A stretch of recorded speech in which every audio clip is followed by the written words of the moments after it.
May agam-agam ang ilang whistleblower sa posibilidad na maging state witness si Janet Lim Napoles, kaya nais daw muna nilang masuri ang salaysay na isinumite niya kay Justice Secretary Laila de Lima. Duda rin sina Senador Jinggoy Estrada at Bong Revilla Jr. sa biglaang pagkanta ni Napoles. Narito ang report.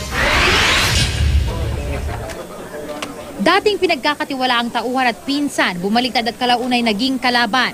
Ganito ang ugnay ni pork barrel scam whistleblower Ben Hurluy kay Janet Lim Napoles.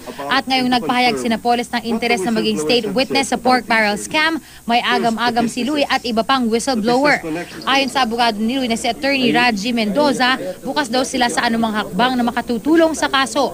Pero may mga nais daw silang linawin kay Justice Secretary Laila de Lima na nakipag-usap kay Napoles sa ospital ng Makati noong Lunes ng gabi. Bakit ngayon lang siya magsasabi ng katotohanan? Ang haba na ng tinahak ng kaso na to. Who would be in a better position to say if the statements of Ms. Napoles are true? Diba? Kung hindi, yung mga taong nakakaalam, ano ang tunay na katotohanan? Isa raw sa mga dahilan ng pagkanta ni Napoles ay ang pagkakaroon umano ng banta sa kanyang buhay.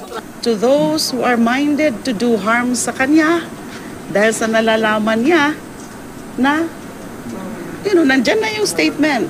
So wala na kayong motivation precisely to silence her. Ayon sa kalihim, kinumpirma sa kanya ni Napoles sa sangkot sa scam sina Senators Jinggoy Estrada, Juan Ponce Enrile at Bong Revilla Jr. Nilinaw din ni de Lima na may basbas ni Pangulong Aquino ang pagkita nila ni Napoles. Kaya naman duda ang Makabayan Block sa Kamara na baka ginagamit lang ng Malacanang si Napoles para makalusot ang mga kaalyado ng administrasyong dawit di umano sa pork barrel scam.